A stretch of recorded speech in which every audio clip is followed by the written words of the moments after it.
Have you heard this? The model recommended it. That is not an answer. That is a hiding place. Every organization using an AI to inform a consequential decision already has one human owner for that decision. They might not have named them. And that is a gap. Not the model accuracy or the vendor claims or regulation. The gap is the system flagged it has quietly become an acceptable sentence where it shouldn't have been. It's become acceptable without anyone deciding that it should be. There's a thing that makes this gap so persistent. Nobody built it on purpose. There's no compliance officer who signed off on removing accountability from a decision. There's no executive who stood up in a meeting and said, let's make sure nobody owns this if it goes wrong. It happens over time. One small shift. And by the time anyone notices, it's already load-bearing. Let's walk through the life cycle of a typical AI-assisted decision process. In the first month, a model gets introduced to speed up triage, prioritize, score some risk flags. A human reviews every single output because trust hasn't been established yet. The language at this stage is something like, I reviewed the model, decided to act on it. 6 months later, the model has proven reliable enough so that reviews get lighter. You only check every now and then instead of having a full review. The language shifts accordingly. It becomes more like, well, the tool flagged it, we checked, and so on. Nobody notices this shift because each individual instance still feels like an appropriate delegation. 1 year along the line, the review has effectively stopped. The language finished its migration. It simply was flagged. No subject, no owner, no human attached.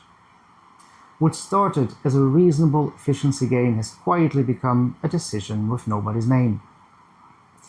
And that's not the technology's failure. The model can be accurate. It can be well validated and appropriately deployed. The accountability gap still opens up underneath that. Because the gap doesn't live in the model part. It lives in the org chart. And the org chart, they don't get audited the way that models do. Here's a practical example.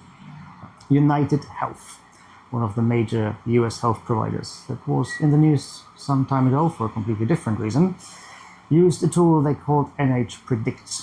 It's an algorithm that was supposed to help determine how long Medicare Advantage patients should stay in rehab or skilled nursing care. You might have heard about delay, defend. The class action lawsuit alleges that this tool carried a 90% error rate, and that when patients appeal the denials that were based on the predictions, 9 out of 10 denied claims were ultimately reversed. The lawsuit further alleges that the defendants acted in bad faith by essentially delegating their responsibility to review claims to the model rather than exercising independent medical judgment and, making a killing while doing so. United makes the accountability gap visible. The company stated that medical necessity were made by qualified decisions from physicians following the guidance, not the AI itself. The tool is a guide to help inform providers, families, caregivers, not a decision maker. And that's the exact sentence I started this video with. Whether the courts accept this is still being litigated, but the structure of the defense is the structure of this gap. The tool suggests it, and if the tool suggests it, the question of if the human accepts this suggestion, it's hard to answer. Who is responsible here? A system trained on flawed data, for example, can generate recommendations.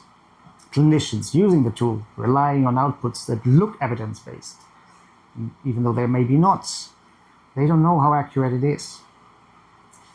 The gap is not whether the model is wrong. Models are sometimes wrong. The gap is how much independent judgment stood between the model output and the decision that reached a patient. This isn't a hypothetical confined to an edge case. It's a default state of most AI-assisted decision-making right now, whether it's regulated or an unregulated environment.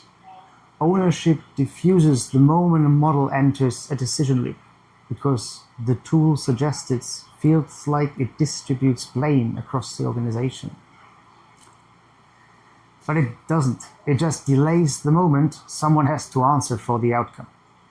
Delay is expensive precisely at the moment the stakes are the highest, which is during an incident.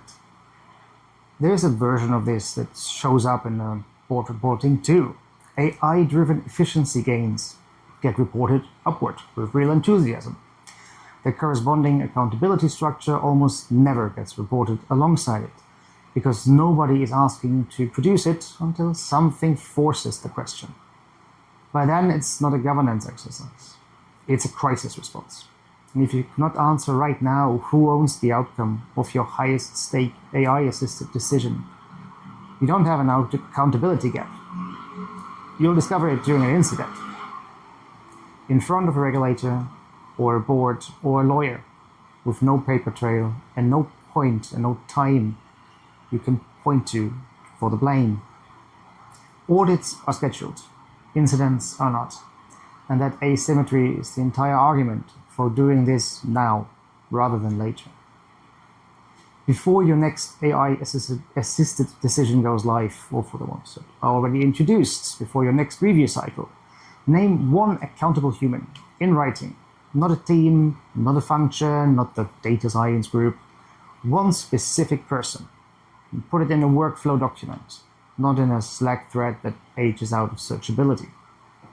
If a decision meets your materiality threshold, and you can't attach a name to who accepted this output, is sufficient to act on. That is your starting list. If this decision went wrong tomorrow, whose name is on the postmortem, and do you know it yet? If you find this content interesting, then feel free to subscribe, leave a like, and share the video with someone who can benefit from it. You can also find more content like this on my LinkedIn, where I post twice a week, or my Substack, where I leave an article version of this video every Thursday. Thank you very much for watching, and I see you in the next one.